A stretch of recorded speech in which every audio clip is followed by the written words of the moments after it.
प्रणाम साथियों, मैं योगी अरुणानंद मुनि आप सभी का हार्दिक स्वागत करता हूं। आशा करता हूं कि आप सभी कुशल मंगल हैं। साथियों, यदि अभी तक चैनल को सब्सक्राइब नहीं किया है तो सब्सक्राइब कर लेना। जीवन को बदलने वाले वीडियोस लगातार आपको प्राप्त होते रहेंगे। ठंडी वायु चल रही है, हवा चल रही है साथियों, कोई बात नहीं। तो आज का जो वीडियो है वो उन भाइयों के लिए है जो कमेंट बॉक्स में कमेंट करके पूछते रहते हैं कि हमारे काम में बाधा आती है और हमारे काम सफल नहीं होते। जो भी कार्य करने जाते हैं उसमें विघ्न आ जाता है, या विघ्न की 100 में से 70% गारंटी होती है। यानी कि उनको पूरा श्योरिटी हो जाती है कि हम जो काम करेंगे पक्का किसी की नज़र लगेगी या ऐसा कुछ हो जाएगा, काम खराब हो जाएगा। और कुछ भाई ऐसे होते हैं जो कहते हैं हमने कभी किसी का बुरा नहीं किया और कभी हमारा अच्छा नहीं हुआ।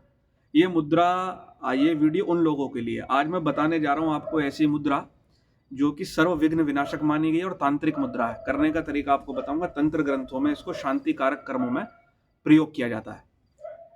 मुद्राएं तो बहुत बता दी हैं, लेकिन चलो एक मुद्रा का प्रकाश आज डाल देता हूँ। अब इस मुद्रा को किसको करना चाहिए? जिसको कार्य में विघ्न बहुत आता है, जिसके कार्य में बाधा डाली जाती है, जो कार्य करने जाते हैं असफल हो जाते हैं, या जिनको कार्य में सफलता चाहिए ही चाहिए। ठीक है, लेकिन जैसे को तैसा होता है।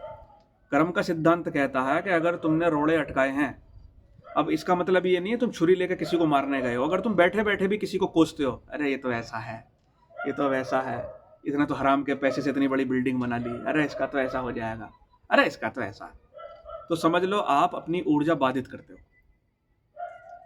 गर्दन नहीं काट रहे आप कह रहे हमने तो किसी का बुरा किया नहीं। अरे भैया, तुम बोल बोल के शब्दों के प्रकंपन यूनिवर्स पकड़ता है। समझे नहीं समझे? आपने चाहे धन के बारे में किसी को गलत बोला हो या दूसरे किसी भी तरीके से ईर्ष्या की हो किसी को आगे बढ़ते हुए, देखो आप कभी भी देखना, एक साइकोलॉजी है। जब किसी को दुख होता है तो सब पहुंच जाते हैं उसके पास, लेकिन सुख में कोई बैठना नहीं चाहता। सुख में उसको अप्रिशिएट करने बहुत कम लोग जाते हैं, क्योंकि अंदर जलन होती है, ये इतना आगे कैसे बढ़ गया। समझे नहीं समझे? एक कमी का भाव, ये इस तरह की साइकोलॉजी काम करती है। आप भी बैठे बैठे कोस रहे हो। तो सबसे पहले उन मित्रों से निवेदन है, सबके प्रति लविंग एनर्जी, काइंड एनर्जी पैदा करें। लविंग एनर्जी मतलब सुबह उठकर या रात को सोने से पहले सबको प्रेम भेजें। बोले मैं सबको क्षमा करता हूँ, हाथ जोड़ कर बैठ जाया करें, या लेटे लेटे भी आराम से, मैं सबको क्षमा करता हूँ। जाने अनजाने में किसी को गलत बोला है, नुकसान पहुँचाया है, उसको क्षमा करता हूँ और उससे क्षमा मांगता हूँ, और सबको प्रेम भेजता हूँ, सबके मंगल की कामना करता हूँ। सबका मंगल हो, सबका कल्याण हो, ये भावना सबके प्रति 1 से 2 मिनट करें, 3 मिनट कर लो, वे सबका भला हो, सबको शांति मिले। अब उसके बाद जब आपने एनर्जी बैलेंस कर ली, क्योंकि बैलेंसिंग सिस्टम है, अब तुम समझो कि तुम गर्दन भी काटो और ये मुद्रा भी करने लग जाओ, मुद्रा तो काम करेगी, लेकिन उस एनर्जी को तो काटने में फिर टाइम लगेगा ना।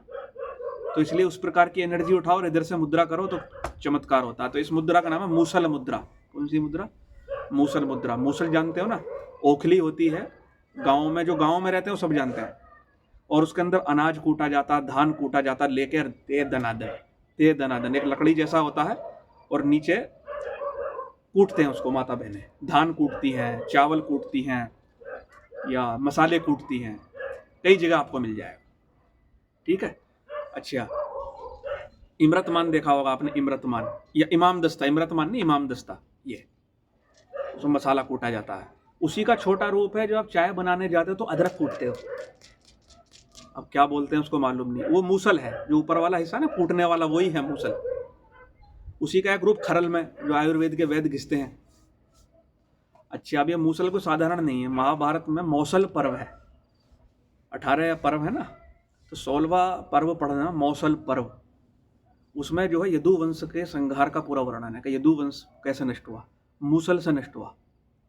ये युद्ध में अस्त्र के रूप में प्रयोग होता था, यानी कि लड़ाई के मैदान में उस समय कुछ सिस्टम रहा होगा, अब तो बचा नहीं है कुछ भी, अब क्या था मालूम नहीं, लेकिन उसमें बताते हैं कि मूसल से मारे गए वो लोग। और आज भी ब्रज क्षेत्र में बोलते हैं मुंह पे ऐसा मारूंगा मूसल दाब के, यानी कि मूसल मारूंगा दाब के, यानी कि कहीं ना कहीं लड़ाई में प्रयोग होता था।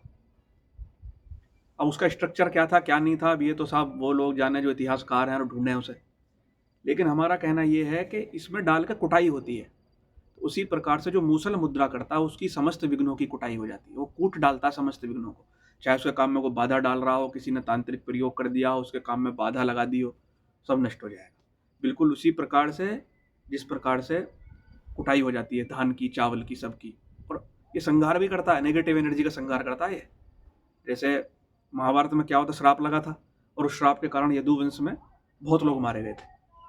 तो ज़्यादा विस्तार से वर्णन करेंगे तो वीडियो हो जाएगी लंबी, ना तुम्हारे पास टाइम है इतना, ना हमारे पास टाइम है। तो इसमें करना क्या है साथियों, लेफ्ट राइट के ऊपर आएगा, लेफ्ट मुट्ठी के ऊपर राइट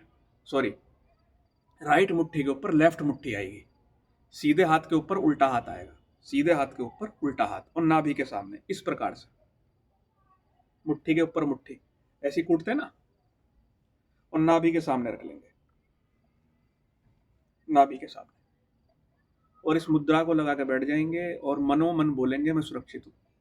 लेफ्ट ऊपर रहेगा, राइट नीचे रहेगा, लेफ्ट ऊपर राइट नीचे, और मनोमन बोलेंगे मैं सुरक्षित हूं, मुझे सब कार्यों में विजय प्राप्त हो रही है। अपने मन मन में बोलेंगे इस मुद्रा को लगा के। 5 मिनट से 15 मिनट ये मुद्रा करनी है। मेरी समस्त बाधाएं नष्ट हो गई हैं, मुझे समस्त कार्यों में सफलता मिल रही है। मैं आशा करता हूं कि आपको ये मुद्रा दिख रही होगी। आज मैंने कुर्सी थोड़ा दूर बिछाई है इसी वजह से। मुझे समस्त कार्यों में सफलता मिल रही है, मुझे संरक्षण प्राप्त हो रहा है, समस्त कार्यों की बाधाएं नष्ट हो गई हैं। इस प्रकार की भावना आप करेंगे साथियों। 5 मिनट से 15 मिनट इस मुद्रा को करें। खाना खाने के तुरंत बाद ना करें, 1.5 घंटे बाद करें। किसी भी कार्य को करने जा रहे हैं, उस कार्य को करने से पहले 5 से 15 मिनट इसका अभ्यास करके जाएं और रिजल्ट देखें। इसके संदर्भ में कोई शंका हो तो आप हमसे पूछ लेना, और वीडियो पसंद आए तो लाइक करना, शेयर करना, चैनल को सब्सक्राइब करना, ताकि ऐसे बेहतरीन वीडियोस आपको मिलते रहें। मैं आपके मंगल की कामना करता हूँ। प्रणाम।